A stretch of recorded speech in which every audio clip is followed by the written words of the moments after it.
Officer.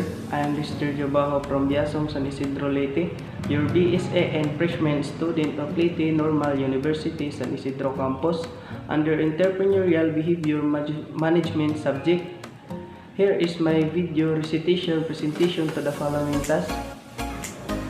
Question number 1.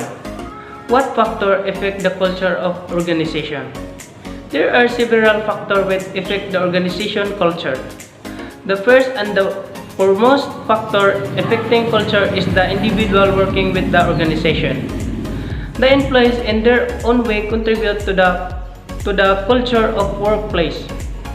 The attitude, the mentalities, interest, perception, and even thought process of the employees affect the organization culture. Organization with maturity of youngsters encourage healthy competitions of the workplace and employees and always on the twist to perform better than the fellow workers. Question number 2. How organization live longer? The organization must give people the space to develop ideas.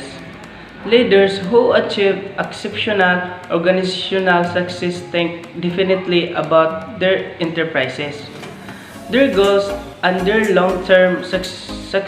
Realistic thinking, outlook, discipline, and adaptational will control and maintain. Question number 3. We can see that organization is the powerful tool for human being. Creative organization create results and to be fully effective, non-profit must exhibit strength in 5 core organizational area: leadership, decision making and structure, people, work processes, and system and culture. Question number 4. Why divisional structure are very important for organization? Division work well because they allow a team to focus upon a single product or service with a leadership structure that supports its major strategy objectives. Having its own president or vice president makes it more likely the division will receive the resources it needs from the company.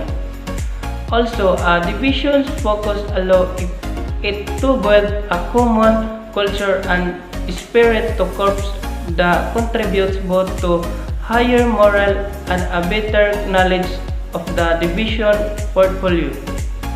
This is far preferable to having its product or service disappear among multiple departments throughout the organization.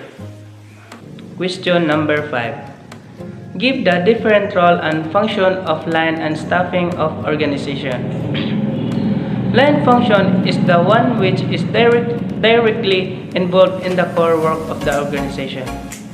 It involves the primary activities such as manufacturing, selling, forecasting, etc. which are required to meet the business objectives. Operations, marketing, and sales are the examples of the function, while staff function involves assisting the line function with specialized advisory and expertise such as research, training, etc. to meet the business objectives. For example, human resources, accounting, public relations, or the legal department are considered to be staff function. Question number 6. How the key elements work of the organization?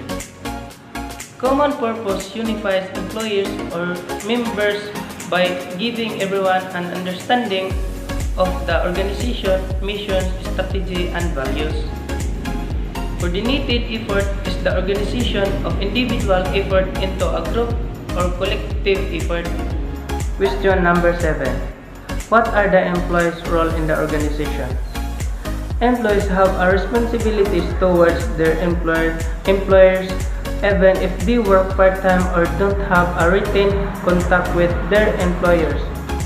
The role of an employee are to personally to do work they were hired to do their work carefully and seriously. In some cases, they could be hard to discipline if they're often late for work or if they're absent no often or for no good reason. to avoid putting themselves or others in danger and to follow their employer's instruction. There are some exceptions. For example, if an employer asks an employee to do something dangerous or illegal, the employee doesn't have no follow these instructions. Question number 8. Why committee structural is the importance of organization? Committee gives focus on equal participation of all members while taking decisions. All members can put their views and opinions while making major decisions. Committee can identify several possible alternatives to solve the problem because of the collective knowledge of highly qualified experts and specialists. Question number 9. Explain the advantages and disadvantages of committee in the organization. Encourage specialization is one of the advantages of having committee in the organization because committee is an association of highly qualified individuals having different skills, knowledge, and abilities which inform to perform specific function in the organization. Because of diversified knowledge and abilities is bring specialization in the workstation. Specialization help to simplify complex tasks and also help to achieve better results. Waste of cost and time is one of the disadvantages of committee. How an entrepreneur works to the businessman. Simply, both entrepreneur and businessman is referred to a different individual possessing a distinct approach to the business. To put it in other words, a businessman follows a seed patch engraved by some other person with an original idea, whereas an entrepreneur thinks and believes in making his own patch with new ideas.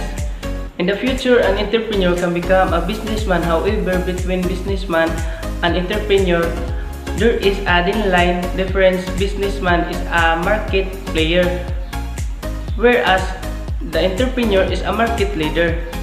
Different behavior or attitude of an entire.